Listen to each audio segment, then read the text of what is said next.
All right, ladies and gentlemen, boys and girls, children of all ages, fellow Pandemonium travelers, this is Seattle Pandemonium. What are you doing? What are you doing? I'm switching lanes. Eat my dust. This is Seattle Pandemonium Shutdown, day 271. So what's going on? What's going down? We've got, look, we have a bit of a problem on our hands, and I don't know exactly what to do about it. It's a layered, complex problem. Have you heard the? I really don't like this. Like I don't like talking about it. I don't want trying to address it, but I feel like it needs to be addressed. You've got this Great Reset concept kind of circulating. You've got this Build Back Better slogan. And Biden, other world leaders, if you can call them that, people who are supposedly our leaders, have repeated this slogan, Build Back Better, which people made fun of Melania Trump for saying be best. Build Back Better is a really weird phraseology. But then you also have this Great Reset. And what this is our rulership class, technocratic class, whatever you want to call them, this a galaxy, a constellation of overlords saying, let's seize upon this opportunity where everyone's been absolutely shattered by our own policies all over the world and terrified of a pandemic and divided heavily by politics and culture, and let's just let's enact some new regime, some new scheme. That's what that is. I mean, whether you agree with it or not, right? It doesn't necessarily matter whether you agree with it or not. That is what it is. It's a new control scheme by the elites, for lack of a better term. And it's, it's Build Back Better. See, it's going to be better and everything's going to be fine. And if you have an issue with it, then that means you don't want to build back better. See how that works? That's not what I want. But what they're talking about is reimagining. God, the reimagining. I'm really tired of reimagining. Reimagining like capitalism in a new era where basically what ends up happening is we do what the Chinese Communist Party wants us to do. It seems as though that's what the end result is whatever the CCP wants, that's what we end up doing as a species on this planet. And I have to say, no. How about no? Don't want to do that. I don't want a surveillance state, although that is kind of what we already have. I don't want the government to start writing off debt and assuming control of property. I don't want them to do that. Unfortunately, that is probably what we're going to get under the Joe Biden presidency. And when I say communism, I am not trying to just be alarmist. I mean, the government is going to start getting involved in your life in ways that they never were before, which is, go. I have a certain amount of patience. I ran out of it. Go.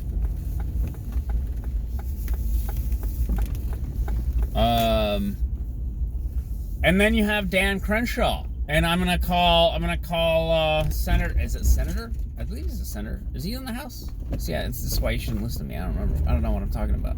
Pretty sure he's in the Senate. The guy with the eye patch. He's the veteran that got blown up with the IED and all that stuff. And I appreciate, service and all that. But it seems as though he's like a member of the, the World Economic Forum? And it's like, they're the ones talking about Build Back Better and Green New Deal and all this other shit. Okay. So now you get to this Georgia Senate race. This is this is the current gossip. This is the very big deal. You got Dan Crenshaw and Michelle Malkin yelling at each other on Twitter, and Michelle Malkin is right, but so is Dan Crenshaw. Do you really think that if the Senate flips in favor of quote-unquote Democrats, that's going to be beneficial to you if you're a conservative or a Republican? No, of course not. But that doesn't mean that you have to elect, rhinos. That's R-I-N-O. It's a Republican in name only. And I'm not a partisan. I'm not even a Republican. I'm saying this is how people talk about all this shit. That doesn't mean that getting a rhino into office is a win. It just is less bad. And then this is kind of continuously the situation we often find ourselves in, is it's not about, wow, what a great choice. It's about it's not terrible.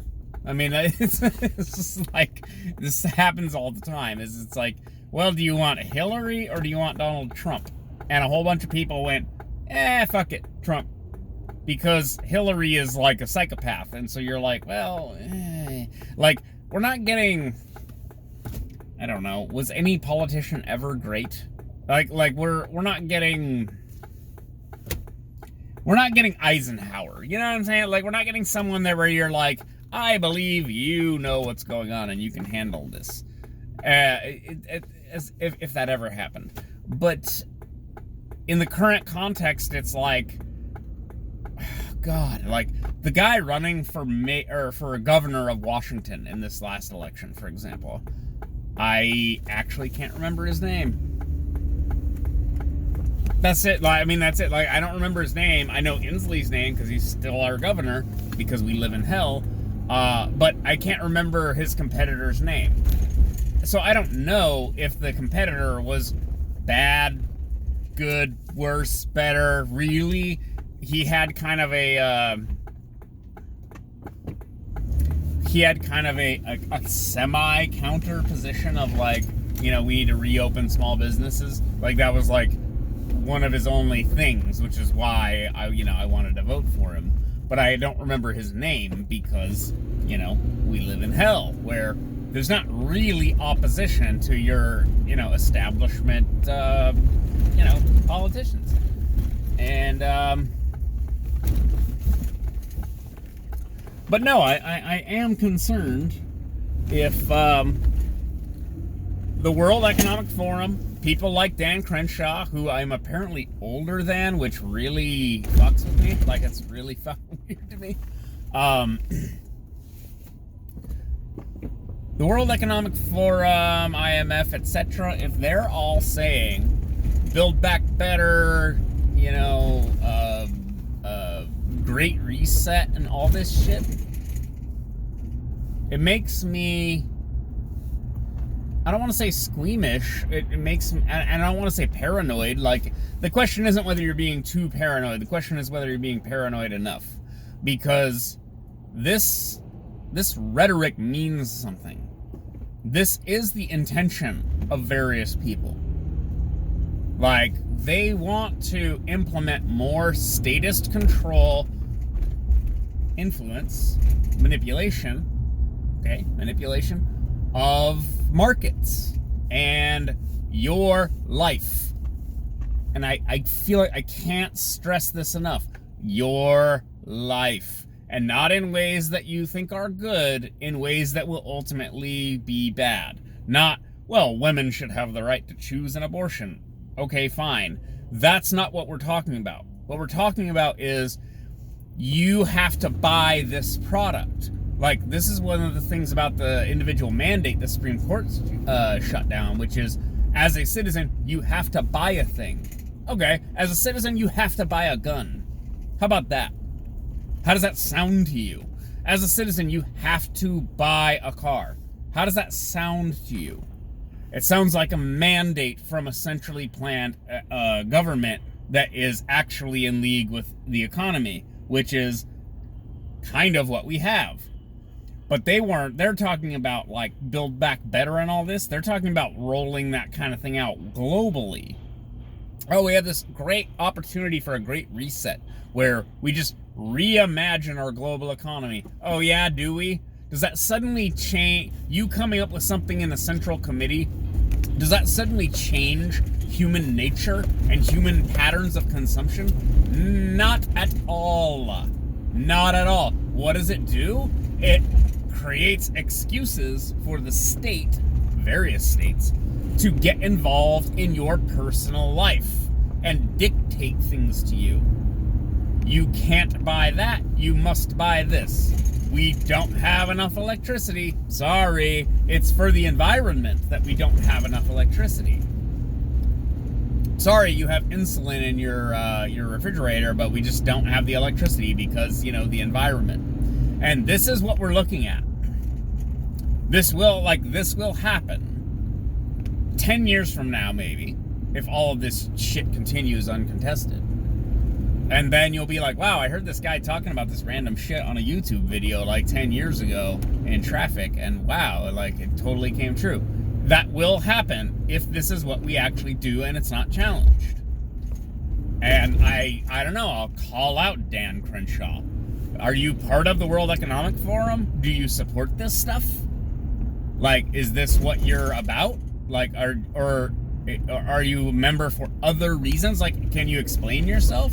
Just tell everybody. Just admit, oh yeah, I am a member of the World Economic Forum. However, I disagree with them about X, Y, Z. At the very least, just I'm not in agreement with them about, ABC, right? Like, that's not what I'm about. It's a tight fit. I don't know.